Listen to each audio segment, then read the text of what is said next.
Buenos días a todos. En primer lugar, agradecerles su asistencia. En estas semanas hemos llegado a la conferencia número 150 del Seminario Internacional de Sistemas Sociales, Redes y Complejidad. En segundo lugar, pues dar las gracias a todos los miembros de nuestra red e invitados al seminario por su generosidad personal e intelectual durante estos casi 4 años, por su confianza, por sus brillantes conferencias, inteligentes conversatorios y sus extraordinarias presentaciones de libros. Hoy, por cierto, tenemos el honor de contar con el doctor Javier Espinosa de los Monteros. Javier estuvo con nosotros en octubre de 2022, cuando justamente cumplimos 100 conferencias. Su exposición en aquel entonces fue sobre la paradoja de los derechos humanos, y para aquellos interesados, pues pueden conseguirla con solo dar un clic en nuestra página de YouTube. Javier actualmente se desempeña como director del Instituto de Investigaciones Jurídicas de la Universidad de Anáhuac. Es profesor investigador de tiempo completo en la Facultad de Derecho, impartiendo las materias de Filosofía del Derecho, Argumentación Jurídica e Historia Universal del Derecho. Y ha sido investigador adscrito en el área de estudios históricos y en la unidad de crónicas de la Suprema Corte de Justicia de la Nación. Ha sido también investigador adscrito al Centro de Estudios sobre el Riesgo en la Universidad de Salento, en Italia, con nuestro queridísimo amigo Rafael Di Giorgi. Entre sus obras se puede mencionar Sociología General y Jurídica, que hace en coautoría con la ministra Olga Sánchez Cordero, publicado en Porrúa, y la exposición que nos presenta hoy tiene como tema la Constitución como evolución adquisitiva. Sin nada más que decir, le cedo la palabra a nuestro admirado y estimado doctor Javier Espinosa de los Monteros. Muchas gracias, querido doctor. Pues miren, antes que nada, muy buenos días tengan todas y todos ustedes, los que nos escuchan, los que están presentes a través de las redes sociales. Es para mí un honor, es un gusto estar en este distinguido, importante seminario internacional sobre sistemas sociales, redes y complejidad, que dirige mi querido amigo el doctor Carlos Sedano, el cual pues estoy muy emocionado de saludarlo, de verlo, de estar con él en estos momentos con ustedes. Y pues también agradecerle a él más que nada la invitación, ¿no? Porque pues por él se debe que estemos nosotros aquí con ustedes en esta plática, en estos seminario, en este espacio pues de reflexión. Y como bien lo ha dicho el doctor Sedano, ¿no? El tema que se nos ha propuesto para analizar, para reflexionar, ¿no? Para plantear es el siguiente, ¿no? Es la Constitución como evolución adquisitiva.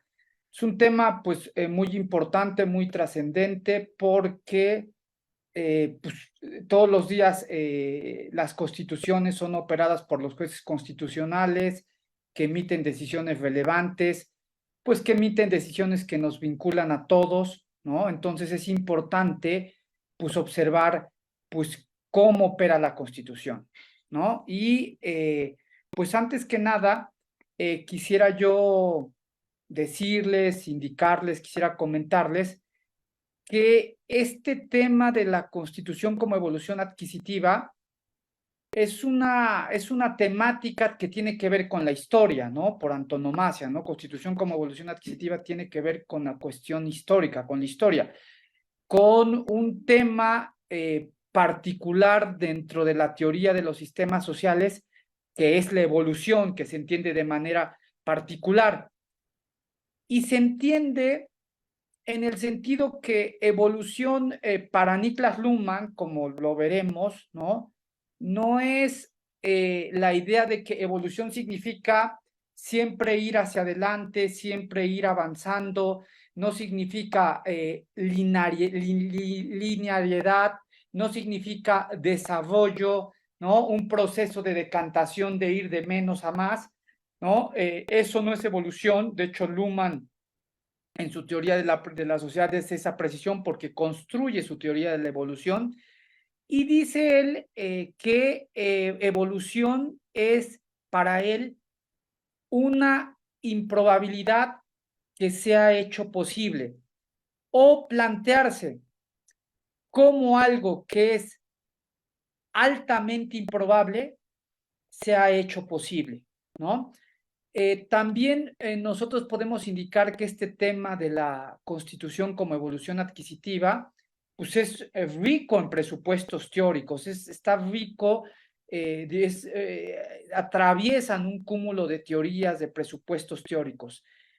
Y siendo que también es un seminario de teoría de los sistemas sociales muy importante, este tema de la constitución como evolución adquisitiva es importante respecto a la temática de la diferenciación funcional de la sociedad moderna, ¿no? De la diferenciación funcional de la sociedad moderna, que es un tema que atraviesa precisamente la teoría de los sistemas sociales modernos. También otro aspecto que nosotros veremos, que también es muy importante, y es otro tema que se destaca dentro de esta idea de la Constitución, es que la idea, está ahí a la base la idea de la complejidad social, la idea de la complejidad social, ¿no? Es otro tema. También otro tema vinculado con la idea de la Constitución como evolución adquisitiva es la noción de autorreflexividad del sistema jurídico, que para los teóricos de los sistemas sociales, ¿no? Con base en Luhmann, se llama autopoiesis. Y otro tema que también está implícito aquí es, que se deriva obviamente del anterior, es la positividad del derecho. En otras palabras, se deriva el tema de la contingencia. Entonces, estos temas los vamos a analizar nosotros en relación a la Constitución como evolución adquisitiva. La idea de la historia, los presupuestos teóricos, la diferenciación funcional de la sociedad moderna, la complejidad social, la autorreflexividad del sistema jurídico y la positividad del derecho, esto es la contingencia. Entonces, para comenzar, la cuestión es, entonces, ¿en qué consiste esta conquista evolutiva?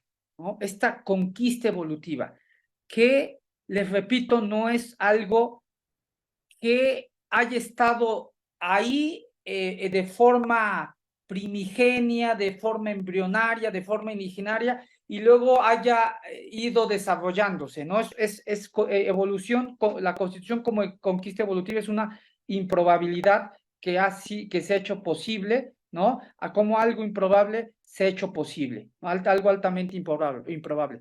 Entonces, ¿en qué consiste esta conquista evolutiva de la sociedad moderna? Porque constitución es una constitución en sentido moderno. Y la segunda cuestión o el segundo planteamiento que abordaremos ahora de inmediato es cómo operan las constituciones modernas. En otras palabras, ¿cuál es su función? No, y esto es, yo creo que es lo más rico de la teoría de los sistemas sociales, ¿no? Lo más importante que nos deja la teoría de los sistemas sociales, es decir, ¿cuál es su función? No aquella función que dice la dogmática jurídica, no aquella función que dice la dogmática constitucional, no aquella función, porque en la teoría de los sistemas sociales lo que nosotros hacemos es observar al derecho fuera del derecho, observar al derecho no el interior del sistema jurídico, sino fuera del sistema jurídico.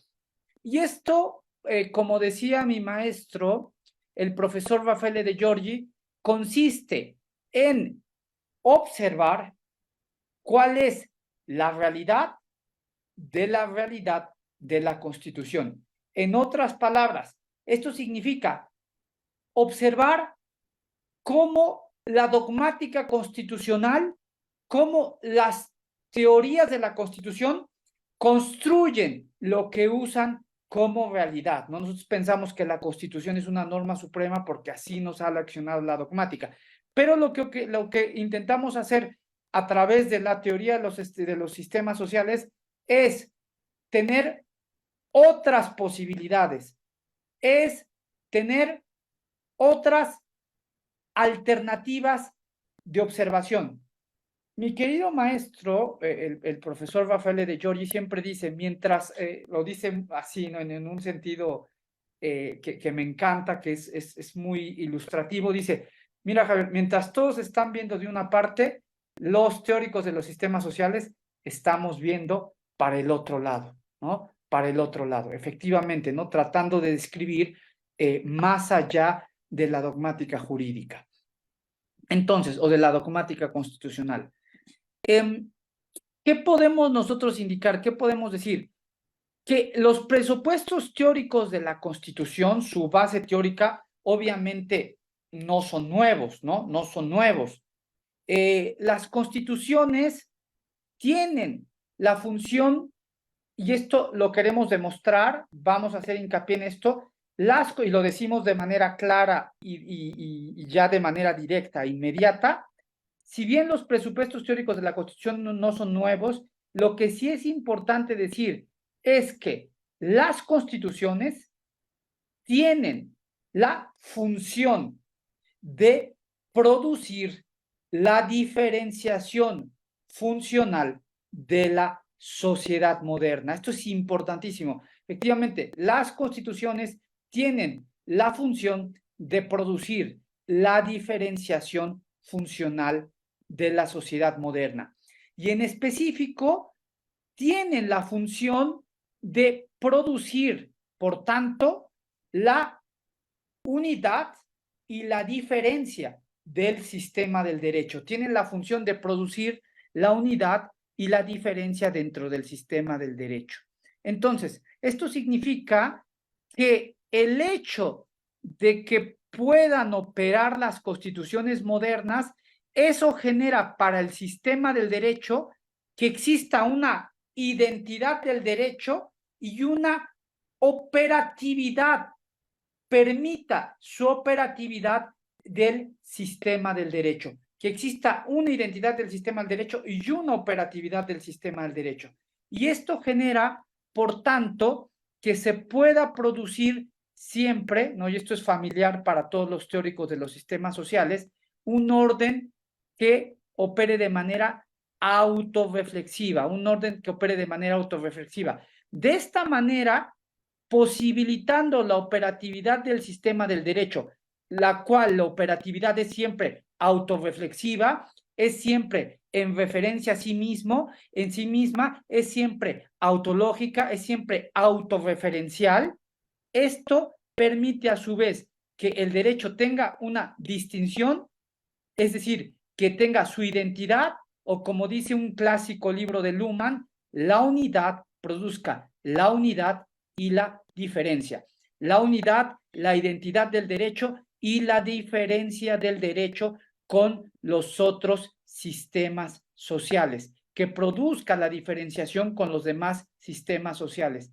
Esto se debe precisamente debido al autocontrol de sus operaciones, que sea el propio derecho el que produzca sus operaciones y a su vez, entonces, se pueda distinguir de todos los demás sistemas sociales, de todos los demás orden diferenciado también funcionalmente, porque el derecho produce esa función y se distingue de las otras funciones de los otros sistemas sociales.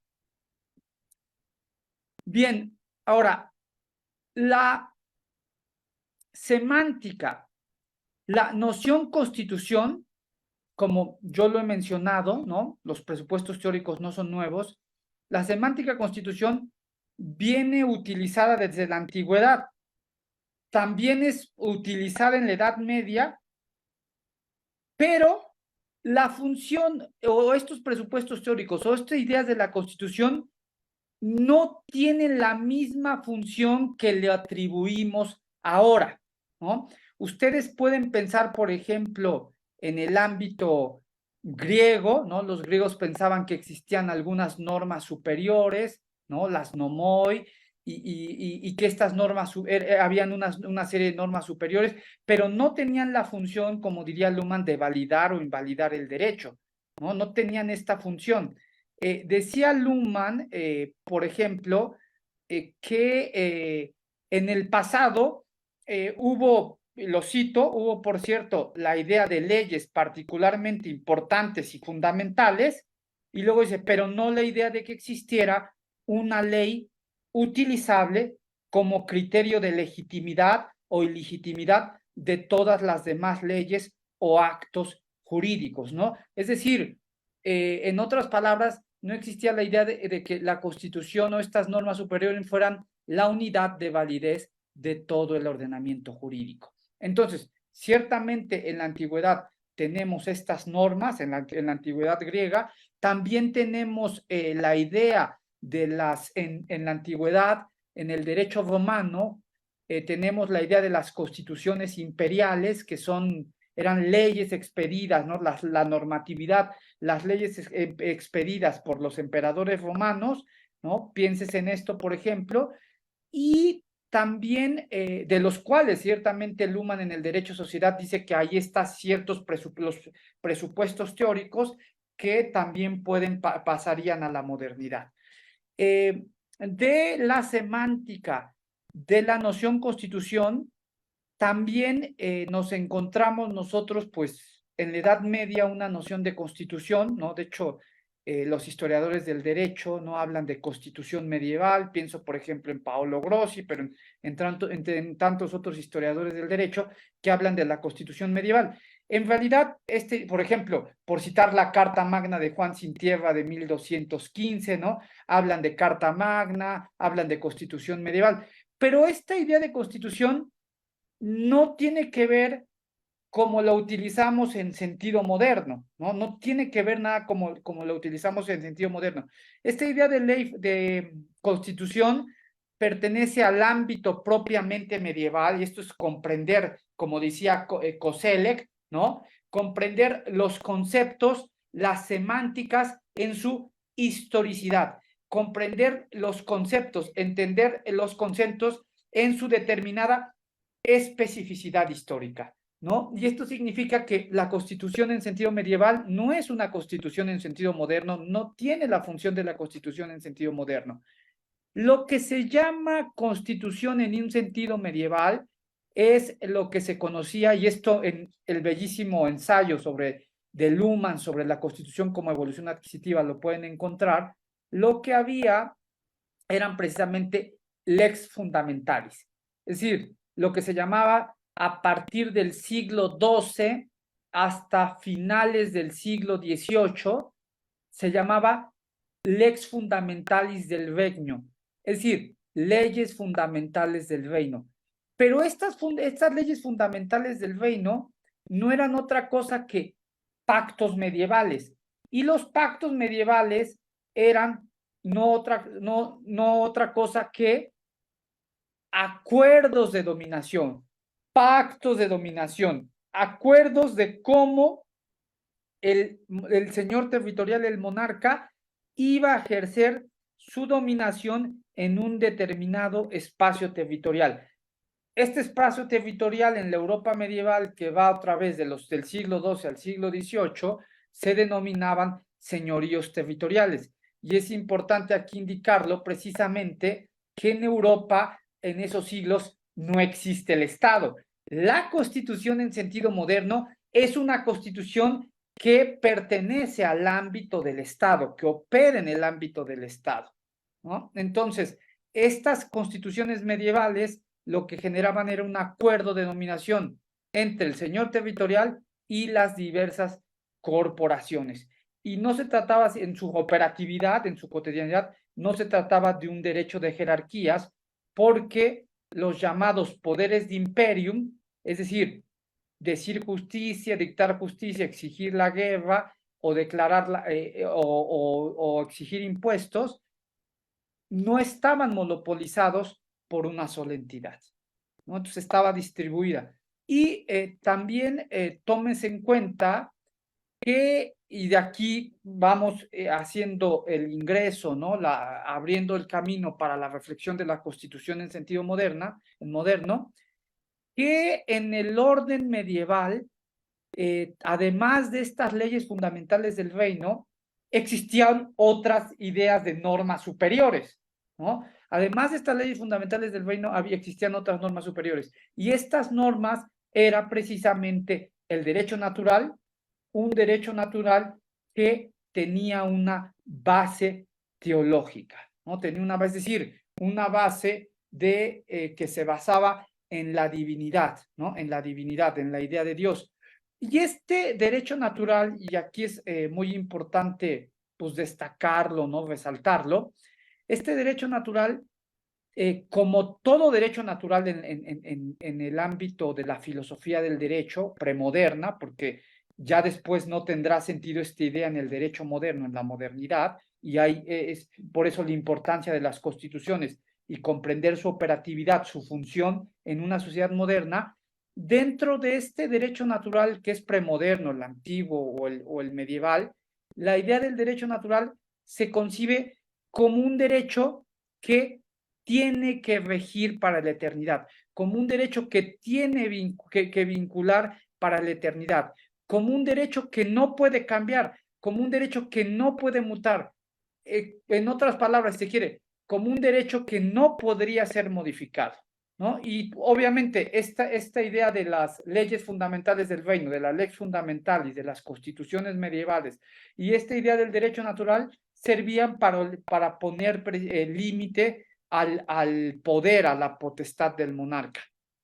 En un interesante libro, por ejemplo, de un autor crítico del pensamiento jurídico, que se llama Peter Fitzpatrick, Peter Fitzpatrick indicaba que en realidad el derecho natural constituía en relación con el derecho positivo una verticalidad, ¿no? Una verticalidad.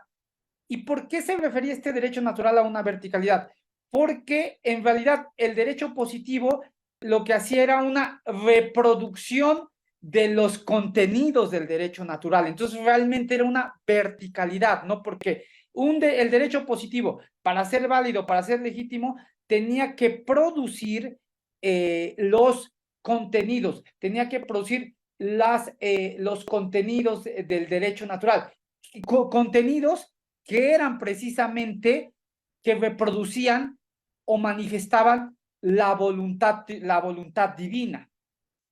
Entonces, se trata en efecto, como se puede observar, como podemos ver, se trata, y esto es importantísimo, la teoría de los sistemas sociales, se trata en este caso, tanto en la antigüedad como en la Edad Media, de sociedades, en otras palabras, de estructuras comunicativas con una escasa complejidad, ¿no? Nosotros sabemos, cuando hacemos referencia a la idea de la complejidad, que complejidad significa exceso de posibilidades, que complejidad significa alternativas, ¿no? Alternativas, posibilidades, alternativas. El derecho natural, como es un derecho que tiene la pretensión de regir para la eternidad, pues es un derecho que prácticamente no variaba mucho. Por eso dice Luhmann que son estructuras comunicativas. En este aspecto, el derecho, pues tenía una escasa complejidad, una escasa variabilidad, en otras palabras, tenía poca mutabilidad.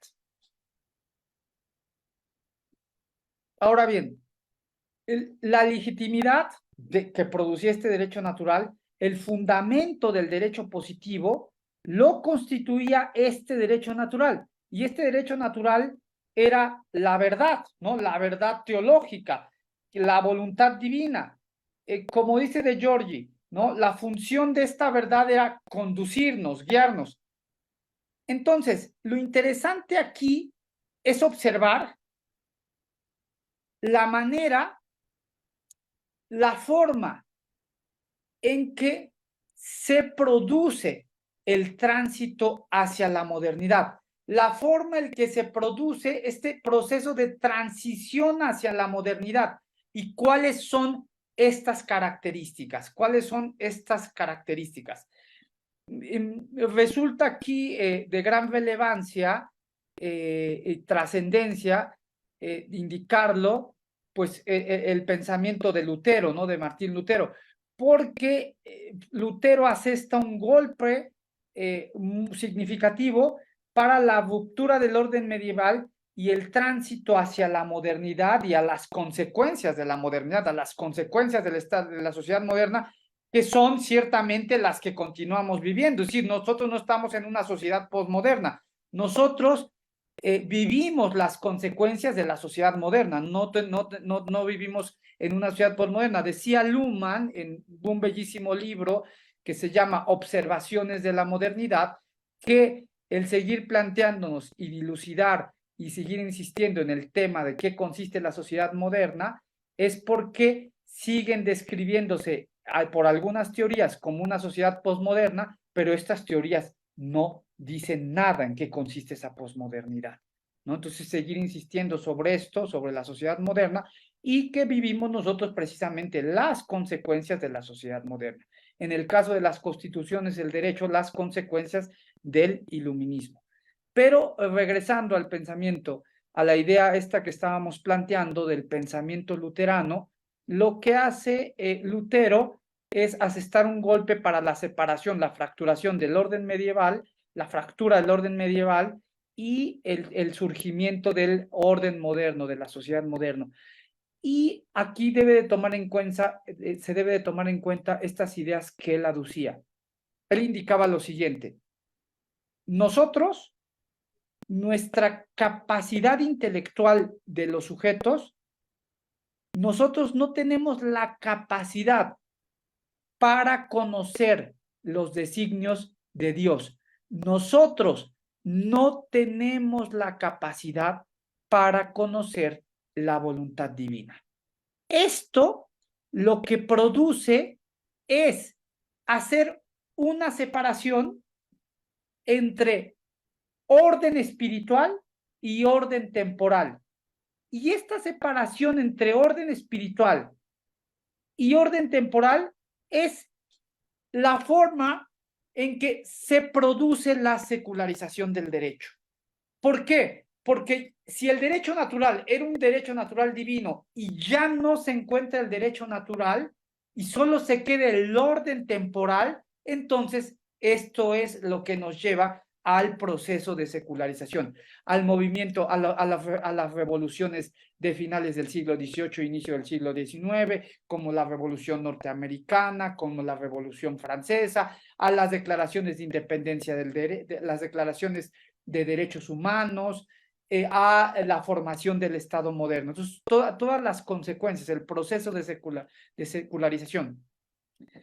Y nosotros lo que podemos indicar es que, y esto aquí afrontamos directamente y tomamos la idea de los sistemas sociales y afrontamos la cuestión de la secularización, lo que acontece con la secularización, ¿no?, es que el derecho se separa de los vínculos religiosos. El derecho se separa de los vínculos de la moral, que en realidad era moral de la religión.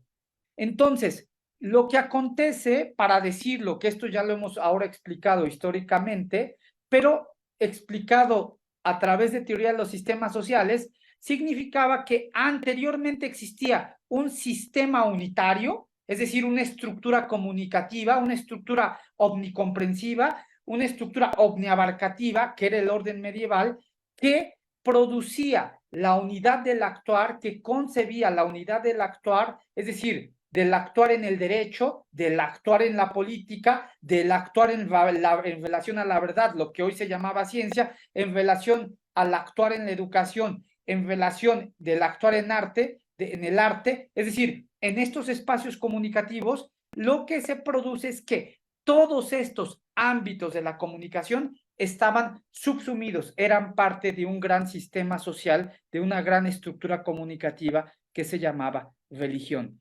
esta estructura comunicativa entonces legitimaba y daba orientación al actuar, daba indicaciones al actuar y por tanto no se habían diferenciado los sistemas sociales, no se habían diferenciado estas estructuras comunicativas que son las estructuras que caracterizan a la modernidad. Entonces, vota la unidad del actuar a través de este proceso de secularización, se produce un orden funcionalmente diferenciado, ¿no? Entonces, tenemos ya derecho, tenemos ya política, tenemos ya economía, tenemos ciencia. En relación al derecho, entonces tenemos también derecho, una estructura particular autónoma, que no independiente, como diría Luhmann, una estructura autónoma de la comunicación social. Pero entonces, queda solamente el derecho positivo. Si el derecho positivo se guiaba, actuaba en relación al derecho natural, pero el derecho natural se ha desvanecido, por decirlo así, se ha dejado a un lado, entonces queda solamente el derecho positivo. Entonces, este derecho positivo ya no tiene una guía, ya no tiene una legitimidad, la legitimidad que le daba el orden natural religioso, el orden natural teológico que se expresaba en el derecho natural. Entonces, ante esta ausencia de legitimidad, pues lo que hace el derecho, que el derecho positivo, el sistema del derecho positivo, la única alternativa que tiene es que si ya no tiene una guía, una forma de regulación, este tiene que inventar su propio autocontrol. En otras palabras, tiene que inventar su forma de autorregularse. En otras palabras, tiene que construir su propia autolegitimación. Tiene que autofundamentarse. Si se quiere todavía más con la conceptualidad de los sistemas sociales, de Luhmann, significa que el derecho tiene que operar de forma autopoyética. En otras palabras, se tiene que producir y reproducir en sí mismo. El derecho positivo, en efecto, debe regularse a sí mismo. Entonces, ¿qué es lo que queda? ¿Y qué es lo que tenemos? Lo que tenemos entonces es, dicho de otra manera, derecho positivo contra derecho positivo. Derecho positivo contra derecho positivo. Y esta es la forma a través de la cual se identifican las constituciones, porque existe un orden inferior y existe un orden superior. Este orden inferior es derecho positivo y este orden superior es también derecho positivo. El derecho positivo inferior que se guía a través del derecho positivo constitucional, a través del derecho positivo superior. En otras palabras, lo que se genera es la idea de las constituciones como un orden jerarquizado, como un orden de jerarquías que separa o distingue entre lo superior y lo inferior. Entonces, esta es la idea de la constitución en sentido moderno, que el derecho, el sistema del derecho a través de las constituciones puedan autorregularse. Ahora bien, en sus orígenes, no está clara la idea de la función de la Constitución. Ustedes pueden ver Constitución como evolución adquisitiva sobre este punto o también el derecho de la sociedad en Luhmann. En sus orígenes no es clara para qué sirve, cuál es la función de la Constitución. Y efectivamente, por ejemplo, en Estados Unidos de Norteamérica, cuando se empieza a producir esta idea de la Constitución, que también obviamente tiene sus orígenes en el ámbito del common law de los ingleses, ¿no? Que ahí habría que hablar muchas cosas, pero bueno, por el tiempo lo hacemos una síntesis, ¿no? Se hablaba del Higher Law, por ejemplo, en Inglaterra, ¿no? A través de las ideas de un gran pensador inglés como es Sir William Blackstone.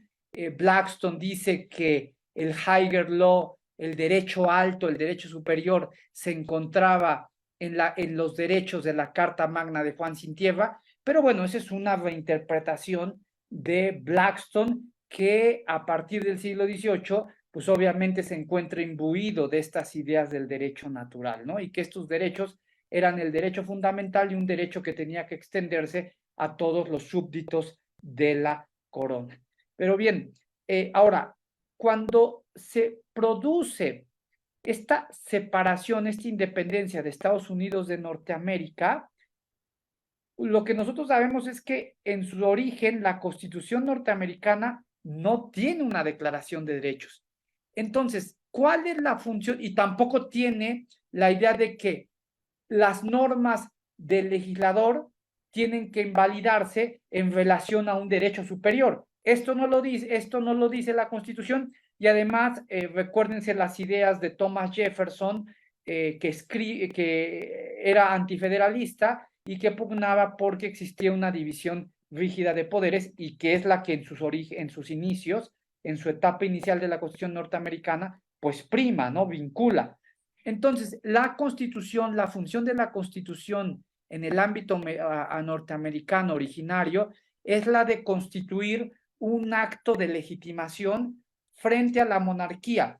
Es decir, este acto de legitimación, un acto de justificación frente a la monarquía, significa la justificación de la consolidación, la justificación de la conformación de un Estado que es independiente de la monarquía. En ese sentido, esa es la función que en un sentido originario tiene la Constitución norteamericana. Luego, obviamente, se hace viable, se hace plausible que a través de diversas sentencias, ¿no?, se produzca en la praxis, que no en el texto constitucional, en la praxis, la idea de la superioridad de la Constitución, la idea de la supremacía constitucional, la idea de que existe un orden fundamental y que en este sentido se debe de producir o generar un control de la actividad legislativa, es decir, un control de la producción legislativa, de la producción normativa en sede parlamentaria, en sede legislador, un control de la producción normativa en relación a un derecho superior. Ahora bien, en Europa, nosotros sabemos que esta idea de la Constitución como norma suprema, de la idea de la Constitución, hay una idea de la Constitución en el movimiento revolucionario francés. Esto es claro, ¿no? Porque se habla de Constitución y en 1791 se expide la idea de la Constitución. Pero también en sus orígenes, en el movimiento revolucionario francés, no es clara en qué consiste esta idea de la Constitución, ¿no? No es clara en qué consiste esta idea de la Constitución. En el ámbito de la Revolución Francesa, entonces se hace presente la idea de la Constitución, pero lo que prima es la idea del pueblo, lo que prima es la idea de la soberanía popular. Entonces, la Constitución no se concibe como una norma suprema, como se considera en Estados Unidos de Norteamérica, sino que prima, se hace valer la idea de la soberanía popular, otra teoría, por eso yo decía que era este tema rico en presupuestos teóricos, porque lo que se hace valer es la idea de la supremacía de la soberanía popular, y esta soberanía popular se condensaba, se manifestaba, se materializaba en la ley. La ley sería la norma superior y no sería la Constitución. Entonces, la Constitución tendría una función política, es decir, una función de establecer, en otras palabras, la división de los poderes públicos, mas no la función de ser una norma suprema, una norma jurídicamente vinculante, una norma que podría irradiar sus efectos en el actuar del poder público y en todo el ordenamiento jurídico, porque está esta idea de la soberanía popular. No obstante, pues nosotros sabemos que se habla de que existe un derecho superior, ¿no? E incluso, por ejemplo, un gran crítico en el ámbito de la Revolución Francesa, revolucionario, es Sieyès. Sieyès lo que observaba es que la actividad legislativa se podía desembocar en un despotismo legislativo, en una tiranía de la mayoría. Y él aducía que aquello que debería concebirse como una norma superior sería la Declaración Francesa de los Derechos del Hombre y el Ciudadano. Sin embargo, no triunfa esta idea, no se hace valer esta idea porque, como es sabido, se tiene una confianza excesiva en el legislador, ¿no? Una confianza excesiva en el legislador en el sentido de que el legislador no se puede desviar jamás de los postulados de la soberanía del pueblo, de la voluntad general, ¿no? Que era el fiel el instrumento fiel a través del cual se puede manifestar las expectativas del pueblo. Bueno, como lo hace ahora nuestros populismos, ¿no? Modernos, ¿no? Entonces, fundándose en la idea del pueblo. Entonces, así se excluye precisamente pues, la idea de la Constitución en Europa como norma suprema que se gestará, como lo vamos a ver a continuación, a partir de la segunda mitad del siglo XX. Entonces, en la segunda mitad del siglo XX, para decirlo en términos muy sencillos, adquiere relevancia, adquiere importancia la idea de la Constitución como norma suprema, la idea de la Constitución como norma superior. Para decirlo en términos muy claros, muy sencillos, es decir, lo que acontece es que pues ahora se tiene que utilizar la Constitución, se tiene que usar la Constitución. Entonces, las constituciones tendrán a partir de la segunda mitad del siglo XX, en su base contendrán el derecho natural, ¿no? Se dice que estas constituciones de la segunda mitad del siglo XX, que las constituciones de la segunda posguerra contendrán el derecho natural. Un derecho natural que se dice es el derecho natural de los derechos humanos, unos derechos que se dice se habían dejado al ámbito de la soberanía legislativa y que ahora se ponen en una sede mayor, en un ámbito superior, ¿no? Que es el espacio, este espacio de las constituciones, ¿no? Como en Norteamérica se había producido. Y se habla entonces que ese derecho superior, ese derecho soberano, por ejemplo, serían estos derechos humanos como derecho intocable. Pero, como bien lo observa Luhmann, ¿no? En un libro interesantísimo sobre los derechos fundamentales como institución, lo que indicaba Luhmann es que en realidad de derecho natural solamente queda una cáscara de palabra, es decir, una expresión, una semántica vacía que no dice nada, porque efectivamente no tenemos un derecho que rija la eternidad. Los derechos humanos vienen concebidos como un derecho que es universal, que no lo es, pero vienen considerados así como un derecho natural que rija para la eternidad. Pero realmente no es así. Y esto es precisamente observar cómo operan saber y observar y describir cómo operan las constituciones modernas, qué función tienen las constituciones modernas. Se piensa asimismo que este derecho natural, que a través de este derecho natural, que con este retorno del derecho natural se evitarían ahora sí los totalitarismos, ¿no? Se dice que los derechos humanos dentro de las constituciones lo que generan, y esto es en la literatura, en la dogmática constitucional, uno lo puede encontrar, lo puede leer, es algo común, dice, los derechos humanos constituyen un no más, es decir, que ya no vuelvan a acontecer los totalitarismos. Pero en realidad, como habría observado Luhmann, pues con la idea del regreso del derecho natural, no se evitaría otra vez el eterno retorno de los totalitarismos. Bueno, y esto nosotros lo estamos viendo actualmente, ¿no? Si bien no son estados totalitarios, vemos populismos, ¿no?, que erosionan las constituciones. Pero bien, entonces, lo que decía Luhmann es que lo importante dentro de un Estado constitucional, dentro de un Estado que opera a través de los derechos, no es esta idea del derecho natural, porque el derecho natural no te asegura que no se violen los derechos humanos. Lo importante, decía Luhmann, es el reforzamiento. En otras palabras, es la fortaleza de las instituciones políticas,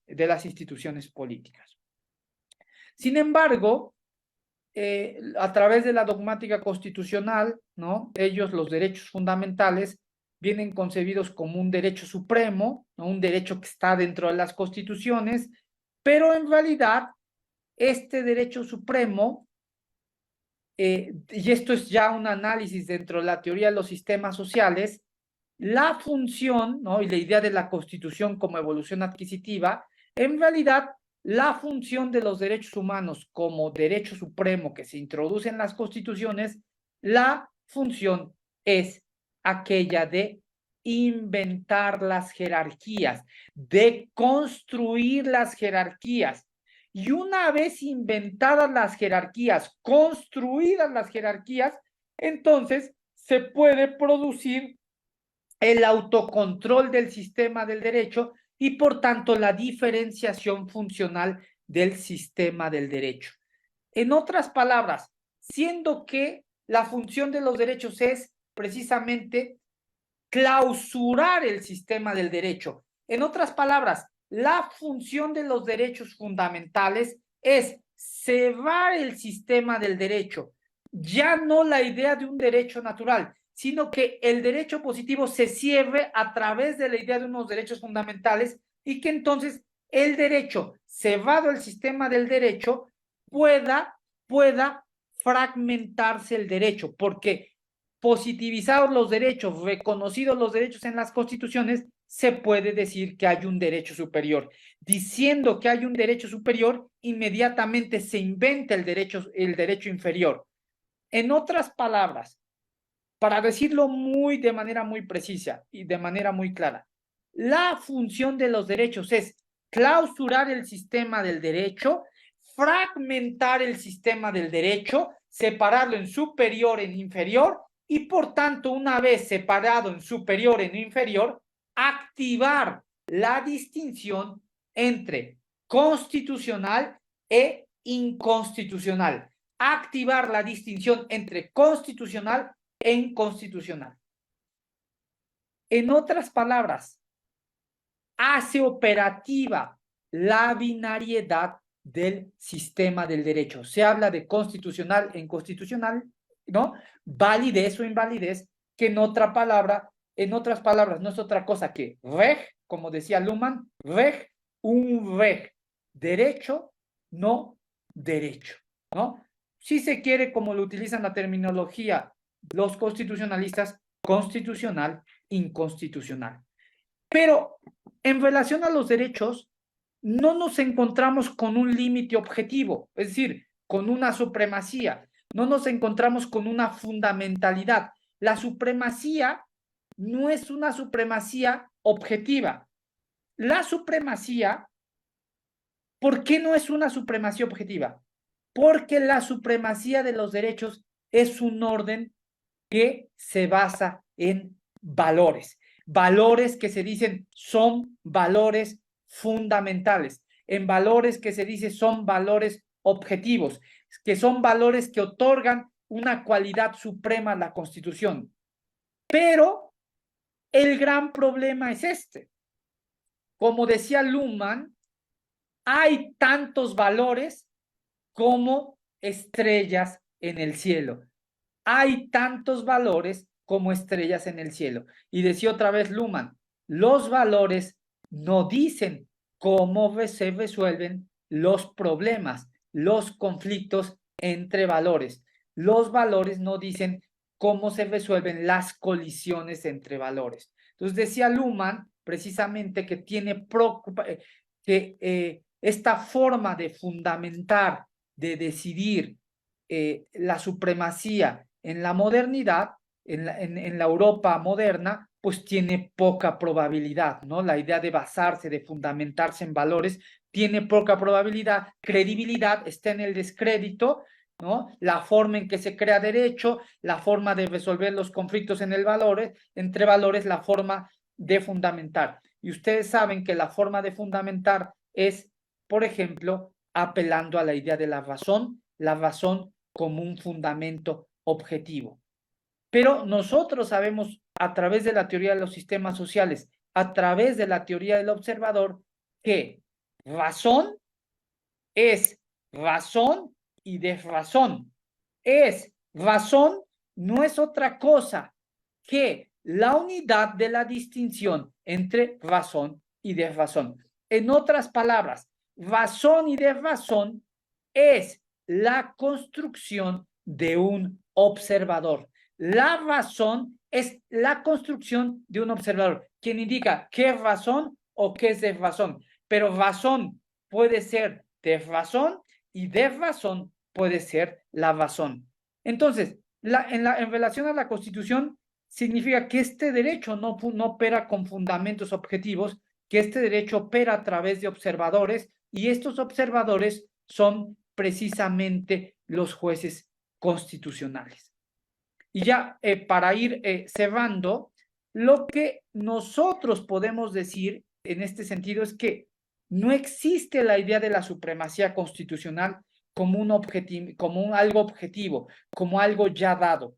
Los derechos lo que hacen posible es constantemente producir contingencia dentro del sistema del derecho, producir contingencia dentro del sistema del derecho. Las constituciones no ofrecen certeza, las constituciones hacen que el derecho se vuelva constantemente contingente, porque se puede elegir un valor o se puede elegir el otro valor. Y nosotros sabemos que contingencia significa que algo es así, pero pudo haber sido de la otra manera o en un futuro puede ser de la otra manera. En otras palabras, la Constitución es contingencia normada, ¿no? La Constitución es contingencia normada. La Constitución es un programa, en realidad, no siendo una norma suprema, nosotros podemos decir que la Constitución es un programa, es una estructura decisional, es un programa para la toma de decisiones. Y como cada decisión que se tome en el derecho, esta, a través de la Constitución, los jueces abren constantemente el futuro, generan posibilidades. Esto significa que las constituciones sirven para construir constantemente vínculos hacia el futuro, generar posibilidades, generar alternativas y asimismo también, por último decimos, hacer posible, clausurado el sistema del derecho y operando el sistema del derecho, hacer posible el orden de la sociedad moderna, que es un orden que es un orden que es diferenciado funcionalmente respecto de otros órdenes sociales. La Constitución permite mantener el orden de la sociedad moderna. Muchas gracias. Caray, pues extraordinario, Javier, ¿no? Acabas de darnos una exposición brillante, inteligente, de observaciones detalladas sobre la Constitución y su evolución, sus operaciones, sus acoplamientos, su observación y su descripción. Quedamos en espera de preguntas y comentarios. Sí, muchas gracias, querido doctor. Yo quedo atento, con gusto. Gracias, gracias. No, pues extraordinaria, nos dejas con la boca abierta. Doctor, con mucho gusto. Oh, extraordinaria exposición, ¿no? Qué bueno que le gustó, querido doctor. Qué bueno que le gustó. Claro que sí, claro que sí. Te decía que estaba muy, muy interesado en escucharla. Y mira, tuve toda la razón. No, muchas gracias. Y ya va a ver que vamos a hacer muchas cosas, doctor, de esto. de estas cosas, de teoría de los sistemas sociales. Es bellísima la teoría y no se acaba nunca. Nunca, nunca. Eh, Ahí hay tres cosas que me parecieron muy interesantes que tienen que ver con la paradoja de la representación, esta paradoja de todas partes, la paradoja de la soberanía, que me parece que es clave en este texto. Y por supuesto, queda pendiente la paradoja de la democracia. Uy, ese sí. Di una conferencia a finales del año pasado, que se llamaba La democracia, creo que como paradoja, o ¿cómo la llamamos? La democracia, creo que fue la democracia como paradoja. Creo que sí. Y la di en el Tribunal Federal Electoral. Sí, Caray. este tema, sí, estuvimos una hora platicando. Deje ver si la tengo y se la comparto. Sería extraordinario tenerla, Javier. Sí, sí, que doctor, sí hablamos sobre esto, ¿no? La idea de los populismos, ¿no? La democracia como paradoja en el sentido, cómo se construye el consenso y el disenso, ¿no? Cómo el consenso es también disenso, ¿no? Cómo en América Latina, pues realmente no opera esta binariedad, sino que había operado la idea de violencia, ¿no? En lugar del consenso, disenso, ¿no? Cómo no existe la idea del bien común, ¿no? La idea del igual, la justicia, sí, muy, muy bonitos temas. Se lo voy a compartir, querido doctor, se lo comparto con Pues mucho gusto. te lo agradecería mucho Pero porque esa usted la va a venir a platicar a la náhuatl, ¿eh? Es la democracia como paradoja, esa la va a venir a platicar en abril, si puede, o qué me decía otro mes, ¿no? sí, no, bueno, a finales de abril, con mucho gusto. Pero fíjate que ahí hay una parte muy atractiva porque finalmente la Constitución juega este papel, digamos, de acoplamiento entre el derecho y la política, y también el contrario, es decir, permite la diferenciación que señalabas al principio. Y una visión desde el derecho de esta paradoja de la democracia me parece que es brillante, ¿no? Sí, sí, El doctor, derecho. muchas gracias. Sí, y fíjese que yo creo que haría falta, fíjese, es que si no me iba a extender mucho, pero haría falta hablar sobre el tema de las interacciones, ¿no? De las irritaciones entre derecho y política. Eso está, ¿no? Cómo se produce el acoplamiento. Pues ya no profundicé más porque me quise, ¿no? Orientar a esta función, ¿no? De la cuestión para mantener el orden diferenciado de la sociedad moderna, ¿no? Que esto es muy importante, me parece, ¿no? Cómo el derecho se puede a través de la idea de las constituciones, operar recursivamente, diferenciarse de la moral, de otros sistemas. Pero creo que otro tema, gran tema, sería ese del tema de las irritaciones y el acoplamiento estructural, ¿no? Cómo entre política y derecho y cómo las constituciones se conforman en la unidad de la distinción entre derecho y política.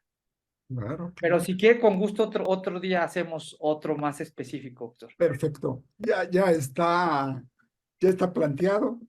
Nada más será cuestión de establecer fechas que tú puedas y listo, ¿no? Sí, sí, querido doctor, Porque muchas gracias. además has tocado un tema que a mí me parece sumamente impresionante, que es el de las operaciones del derecho. Finalmente, cómo se autorreproduce y cómo se genera la positividad del derecho en términos de un sistema que se autorreproduce operativamente, ¿no? Sí, Y que sí, generalmente es muy complicado hablar de esas operaciones, ¿no? Porque es, digamos, como el oro molido de la teoría, finalmente, ¿no? sí. Las Y los operaciones. juristas luego se enojan mucho con esto. Sí, ¿Por qué? No, porque no, el tema a los de derechos humanos les cuesta, ¿no? Como pensar todavía en su derecho natural, ¿no?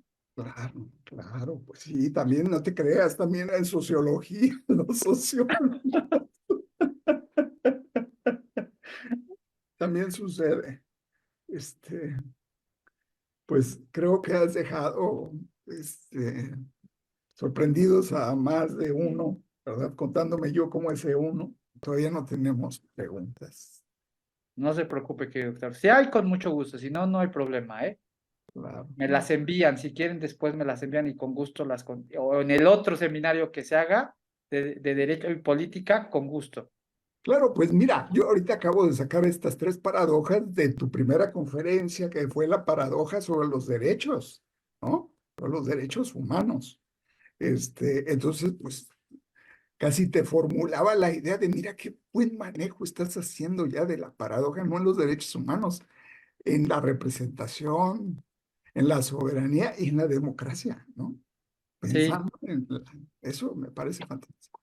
Bueno, pues con las muy provechosas y sugerentes observaciones que se han expuesto, el Seminario Internacional de Sistemas Sociales, Redes y Complejidad agradece a nuestro estimado amigo, el doctor Javier Espinosa de los Monteros, su estupenda, extraordinaria conferencia. Javier, muchísimas gracias. muchas gracias, querido doctor. Nos vemos pronto. Le mando un fuerte abrazo. Muchas Igualmente, gracias. Gracias a todos y a todas. igualmente.